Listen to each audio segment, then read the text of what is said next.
Welcome to पैसा live. आज हमारे साथ हैं mister Rajesh Bhatia, who is the founder of People Five. Sir, सबसे पहली बात तो welcome to our show, welcome to our platform. Thank you so much. Thank you for having me on your platform. It's my pleasure. Thank you sir for being here. Sir, साल 2025 की शुरुआत हुई है and जैसे कि हम सब जानते हैं कि इंडिया जो है वो यंगेस्ट कंट्री है, सबसे ज्यादा यूथ पॉपुलेशन है। और इस साल इस महीने हम बजट भी एक्सपेक्ट कर रहे हैं। तो जब हम बात करते हैं दुनिया की सबसे यंग कंट्री की with the most number of youth anywhere in the Mhm. World, तो स्किल डेवलपमेंट एक बहुत बड़ा फैक्टर होता है जो बहुत सारे कंट्रीज का, आप कह सकते हैं, बैकबोन बन सकता है और स्ट्रेंथ बन सकता है। एंड हमने बिल्कुल। जिस प्रकार पिछले 2-3 साल के अंदर हमने ट्रेंड चेंज होते हुए देखा है, हमने टेक्नोलॉजी को ओवर पावर होते हुए देखा है।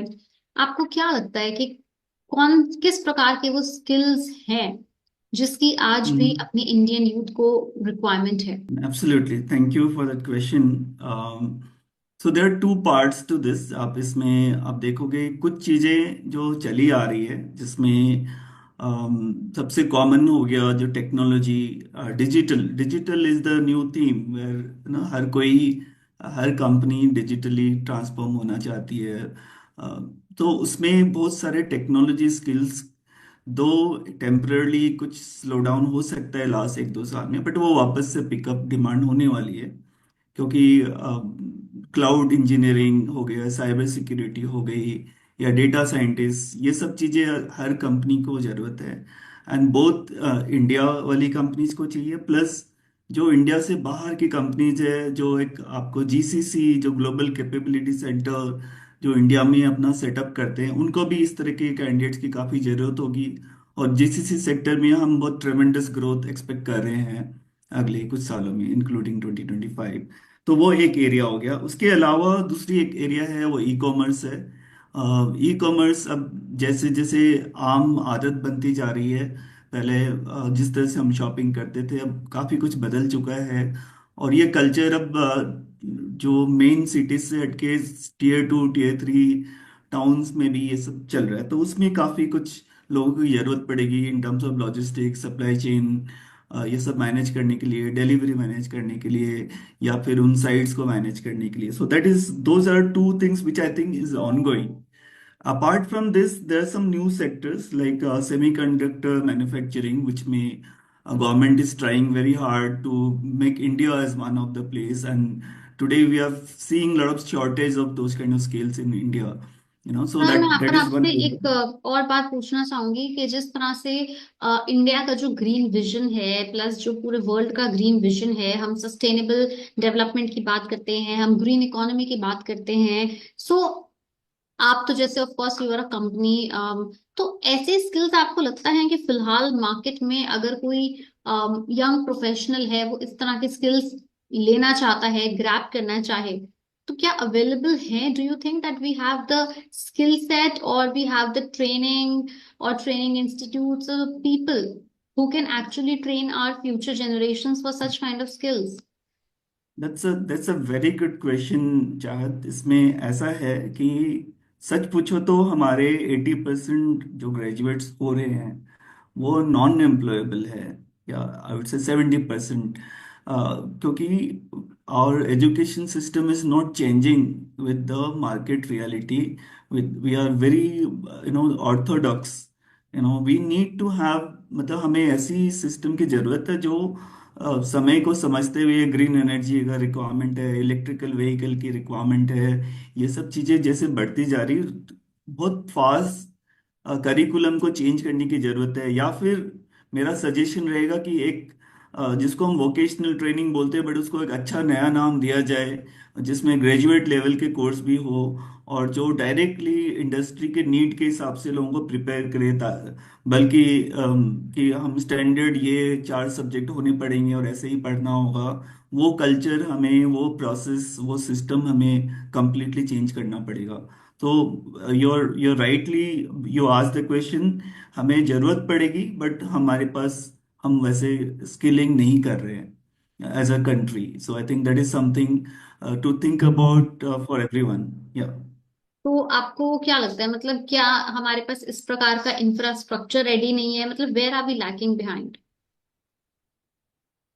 Where we are lacking, there is couple of areas. One, we need to give more importance to like how we have given importance to roads, highways, and a lot of other infra, right? So similarly, I think educating our youth, because we, like you said, we have the largest demographic advantage today, because सबसे बड़ा youth population हमारे पास है.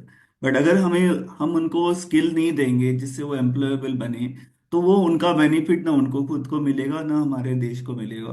तो पहली बात है, policy में ही drastic change आना पड़ेगा, बजट एलोकेशन अलग होना पड़ेगा, और बहुत थोरो रिसर्च होके ऐसी ऐसी स्पेशलाइज इंस्टीट्यूट्स या फिर विद इन एस्टैब्लिश इंस्टीट्यूट्स में कुछ नए डिपार्टमेंट्स एस्टैब्लिश करने होंगे. एकदम फास्ट उसको करना होगा ताकि हम टाइम रहते लोगों को ट्रेन कर पाएं. And secondly, I think government can only push the industry. So industry normally wants ready-made people. They don't want to invest. But if government alone cannot train so many people also. So probably like how CSR is, जैसे CSR एक company के लिए liability या responsibility है, उसी तरह से probably every company depending on their turnover, they should train X number of youth. Government can come up with some scheme like that, and that can also increase, um, uh, and that can be incentivized. उसको tax free कर सकते हैं उस investment that's को. Right. इस तरह की चीजें हम कर सकते हैं. ऐसे में बट प्राइवेट आज के सेक्टर दिन में का ऐसे में प्राइवेट सेक्टर क्या पीप इन करके हेल्प कर सकता है, if they try to provide the adequate skill training जो भी सेक्टर में काम हो रहा है? फॉर एग्जांपल, अगर कोई ग्रीन इकोनॉमी की कंपनी है तो वो अपने खुद के स्किल सेट के लिए अपनी वर्कफोर्स के लिए ट्रेनिंग करे। So do you think that is happening right now? that's happening at a very small scale compared to what is required. So I think it should become mandatory for every company to be associated with some or the other university and have some department running some courses at least one semester, which is वो उनकी जरूरत के हिसाब से link हो. In fact जो final year of any course, you should dedicate one semester to learning only about that particular industry and maybe practical training in that industry. So that may help to bridge the gap to some extent. Right. So HR companies जितनी भी हैं या जो talent management companies हैं, उनके लिए कितना critical हो गया है कि ये जो टैलेंट पूल है इसका जो गैप है उसे कैसे ब्रिज करते हैं, मतलब how do you manage? And probably वो Mhm. किस तरह के स्किल्स हैं जो यूजुअली कोई भी एक जॉब सेक्टर एम्प्लॉयमेंट डिमांड करता है but it is not easily available in people around? Mhm. No, I think skills के ना होना is a challenge for not just for HR or recruitment company. It is challenge for every company in the market. And a lot of time there's too few candidates and many more jobs. अभी के एक statistics के हिसाब से हर तीसरा job in the country वो open रह रहा है, वो फुलफिल नहीं कर पा रहे हैं क्योंकि हमें वो इनफ कैंडिडेट नहीं मिल पा रहे हैं उस स्किल के.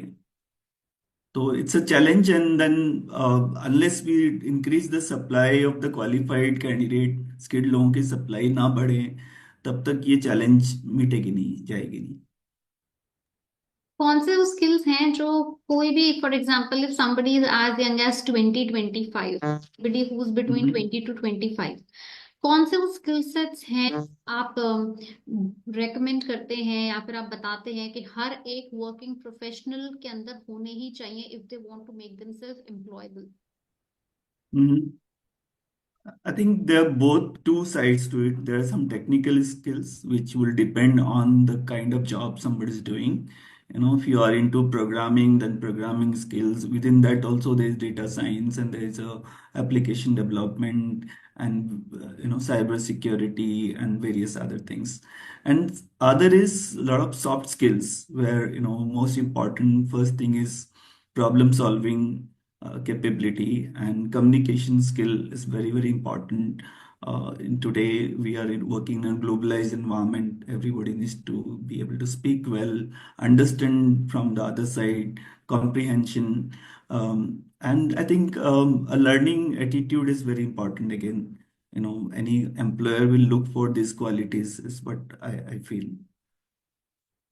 कोई challenges जो talent management companies, HR companies फिलहाल face कर रही हैं while recruiting? What are the biggest challenges that your industry is facing right now? Biggest challenge,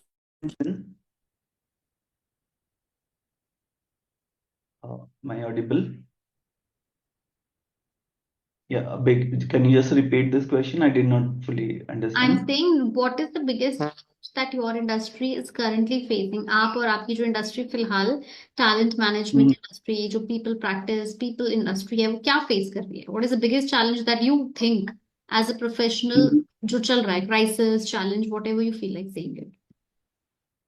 No, I think as a country level, definitely the crisis which we spoke right from the beginning is that there is not enough. We are not able to encash on the new kind of skills which are being required. Um, we have हमारे पास कुछ लोग हैं but उतने से काम नहीं होगा, काफी ज्यादा लोगों की जरूरत है। तो वही लोग सफल सफल हो रहे हैं एक कंपनी से दूसरी कंपनी में। न्यू एडिशन जो है वो उतना नहीं हो रहा है स्किल्स लोगों का जितनी की जरूरत है। तो वो एक डेफिनेटली एक चैलेंज है। And I think with artificial intelligence and everything coming picture, बहुत सारे जो पहले कुछ रोल्स है वो बदल रहे हैं। हर किसी को एआई के बारे में जानने की जरूरत है, not as a creator of AI but as a user. I think everybody needs to be aware, everybody should be aware. That's something important for people. बिल्कुल आपने सही कहा, क्योंकि बीच में इस तरह की एक लहर आई थी व्हेन एवरीबॉडी स्टार्टेड सेइंग कि जैसे एआई आएगा, मशीन लर्निंग आ जाएगी, रोबोट्स आ जाएंगे और ह्यूमंस की तो रिक्वायरमेंट ही खत्म हो जाएगी, बहुत बड़ा जॉब लॉस होगा, दिस एंड दैट।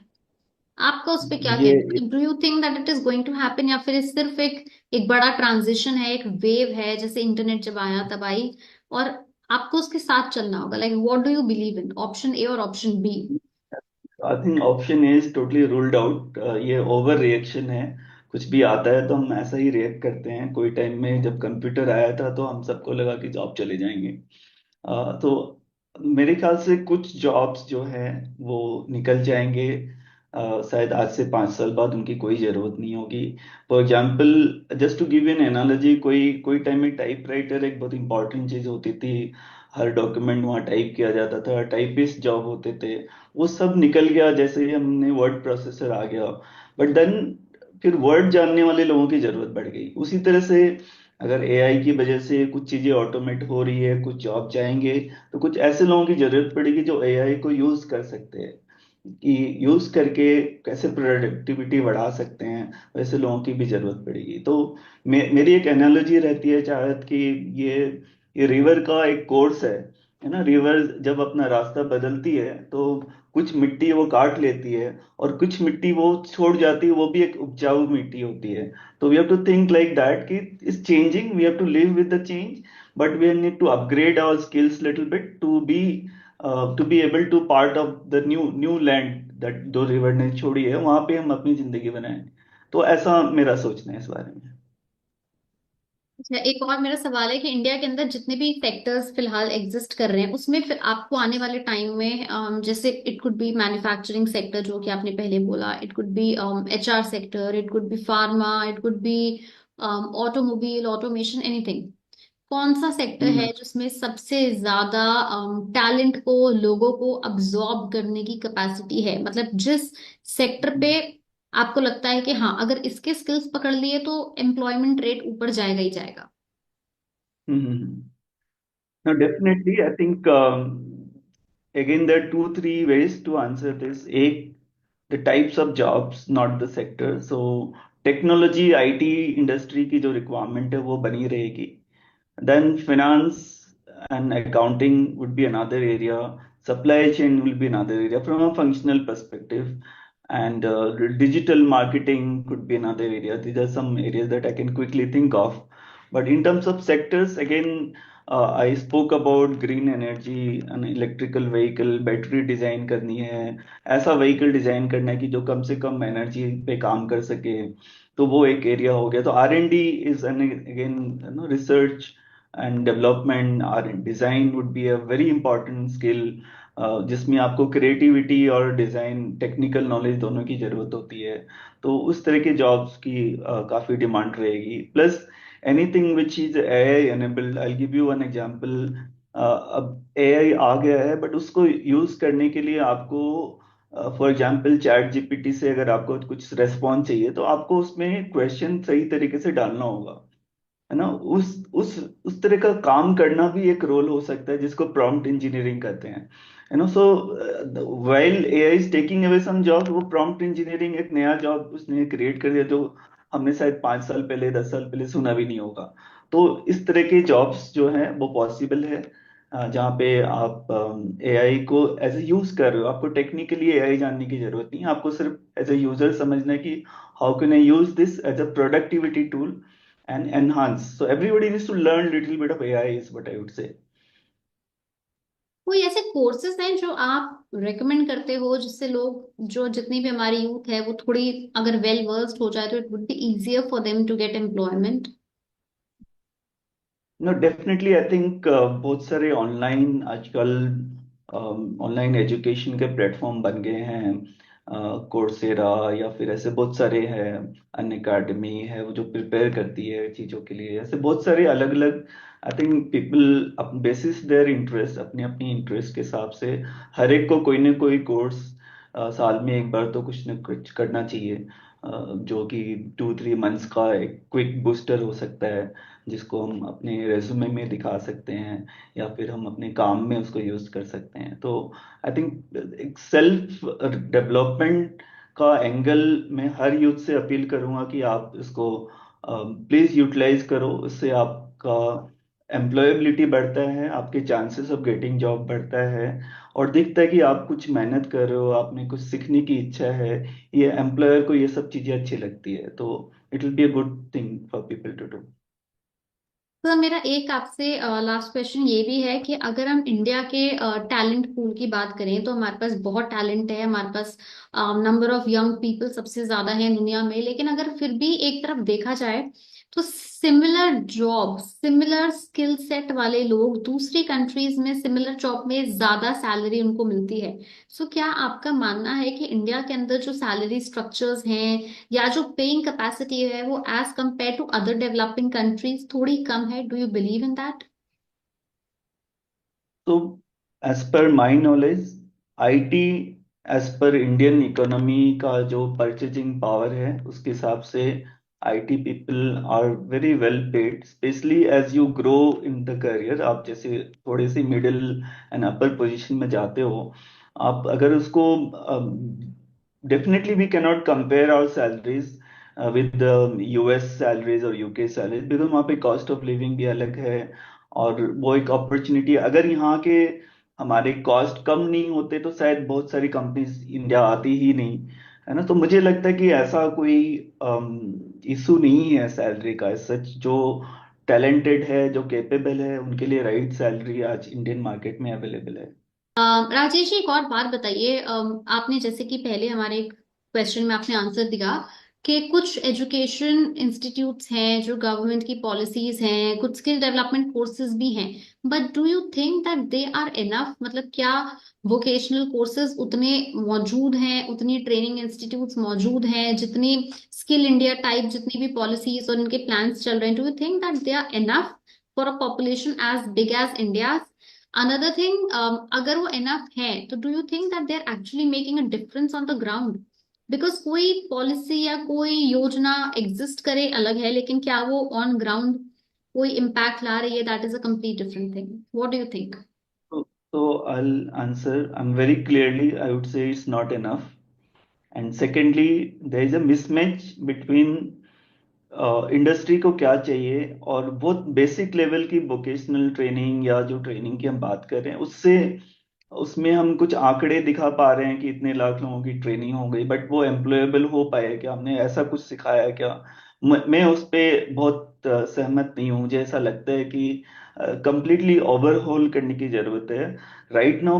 अभी हमारा यूथ वोकेशनल ट्रेनिंग को एक लेवल नीचे समझता है, from a university degree of BCom BA और something. It has to be seen at par, it has to be made like a regular course, maybe provide a degree there also. Degree देना should not be so much linked to whether you have studied psychology or economics or something. It is more to do with some of the industry sectors में आप prepared हो कि नहीं। So उसको और interesting बनाना, उनको affordable बनाना और उनको अवेलेबल करवाना, ये सब सरकार चीजें की जिम्मेदारी है।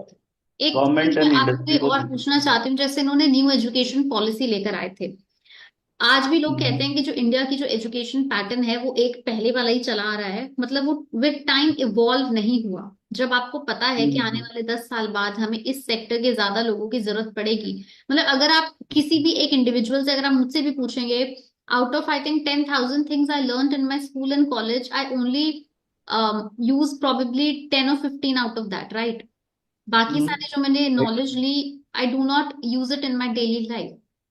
So if we are trained right. young, so we will definitely become more professional, more employable, and more useful once we become 25. So I've been talking about it that we are very very slow, है ना। हम एक कछुए की चाल पे चल रहे हैं in terms of changing our curriculum, bringing new things, and the world is changing very fast. There's a tremendous technological development happening, lot of new things coming. I think हम उस तेजी से हमने कुछ चेंजेस नहीं लाए हैं। ये जो भी चीजें हो रही है बहुत कॉस्मेटिक चेंजेस है, वो दिख रहा है बट ग्राउंड पे वो इफेक्टिव नहीं हो रहा है। इसको बहुत डिटेल में डीप में जाके इम्प्लीमेंट करने की जरूरत है। और we are running out of time. If we delay it, our education will also become aged and not employable. या आने दैट्स वाले माय पांच थॉट। सालों के अंदर इंडिया में आप एम्प्लॉयमेंट रेट कहाँ देखते हैं? बढ़ता हुआ देखते हैं, स्टैग्नेंट देखते हैं, कहाँ देखते हैं? मतलब if I am not wrong तो इंडिया का जो एम्प्लॉयमेंट टू पॉपुलेशन रेशियो है right now, it is 53.4%, which is not very bad but it is not that great also. अगर हम कहते हैं कि इंडिया को $5 ट्रिलियन इकोनॉमी बनना है, तो 53.4% एनफ तो नहीं है। हम्म, आई थिंक 5 ट्रिलियन तो बहुत जल्दी ही हो जाएगा, इतना दूर नहीं है वो। और बट जो एम्प्लॉयमेंट रेट है, अगर हमारे population growth more less control में रहता है, तो I think will see better times ahead, provided we are able to skill our people right. Rightly said sir. Just having people won't help. We need to have them really useful for the new industries that's coming up. And for themselves also, it is a growth of, it is a personal as well as professional growth, two sides of same coin. Absolutely. Yeah. Well, thank you so much, Rajesh sir, for talking about employment, skill set, and उम्मीद करते हैं कि viewers को अब ये conversation देख के समझ आएगा, पता चलेगा that how important it is for them to keep themselves updated, as well as they, the way they update their phones, it is equally important to update their Yeah. skill set as well. जितनी जल्दी हमारी Yeah. New generation अपने phone update करती हैं, उतना ही जल्दी अपने आप को भी new professional courses, new requirements, new industry standards के हिसाब से खुद को भी अपडेट करना बहुत जरूरी है। And we hope for the best for the upcoming generations and also for the industries as well. Thank you so much for being here, sir.